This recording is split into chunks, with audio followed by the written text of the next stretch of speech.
ทำร้ายประชาชนเจ้าหน้าที่กำลังมาทำร้ายประชาชน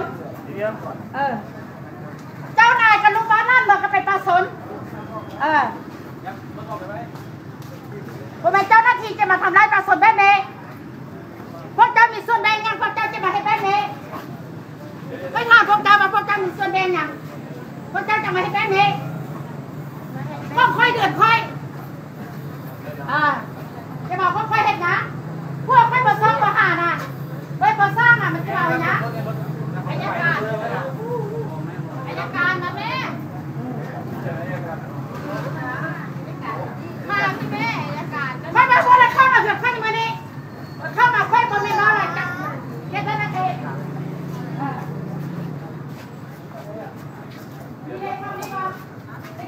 โบเฮ็ดคุณไม่เข้าใจผลเอาได้สนาที่ทำมาพี่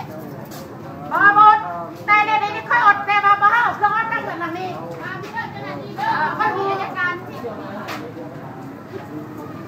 ใจเย็นๆนะป้าแล้วไม่อยากคอยเล่ากันให้ทุกคนก่อนบางคนที่ยากเราบ้างกันจะได้อะไรยากเราบ้างกันจะได้ให้บ้านเตะตรงแต่หลังนี้บอเป็นเครื่องค่อยแล้วบอเป็นเครื่องเราเครื่องห้องกินก็มาเศร้าทำมาก่อนเข้ามาไหมบอเข้ามาไม่บอไม่ได้เข้ามาลงมาเจ้าหน้าที่พากรรมกรบอกเข้าเจ้าหน้าที่มันก็แต่ก่อนถ้าบอมาเพื่อนบอมาก่อนมาแต่มันเจ้าหน้าที่จะต้องแต่ได้ตรงนี้ถ้าบอกให้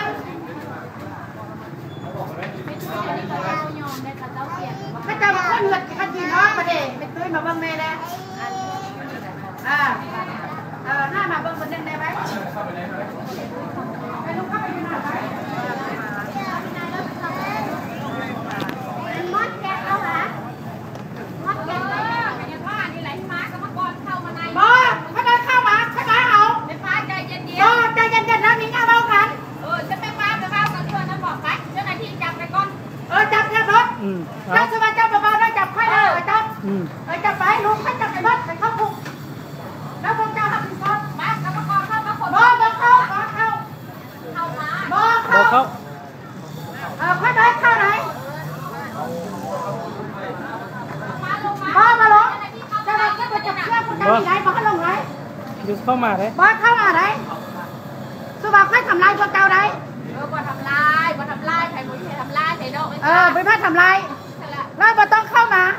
บ่เป็นเครื่องเราเป็นแต่แค่นั้นนึงบ่เป็นของเรานะของเขานะเก็บพวกเขาไปเห็นยังไปไหนอายการนะจะค่อยว่าเข้าว่าแต่ตรงบอบางคนสุภาพค่อยผ่านไหนสุภาพไหนสุภาพค่อยผ่านเราค่อยผิดไหนค่อยบ้าเพื่อนจับยังเขาเป็นสิ้นหนึ่งไหนอันนี้เป็นของเขาไหนว่าเป็นของมันโบซ่าเลยโพนพอข่อยมาข่อยชีลงบ้านเราเบิ่งแค่จังใดเราขึ้นเมื่อเราใส่เบ้านะก็พกไปโบเลี้ยงโบหยั่งเอาไปเอามาไปบ้างแค่ก็ลูกมันจะเลี้ยง3 คนลูกนะคนจะเลี้ยงไป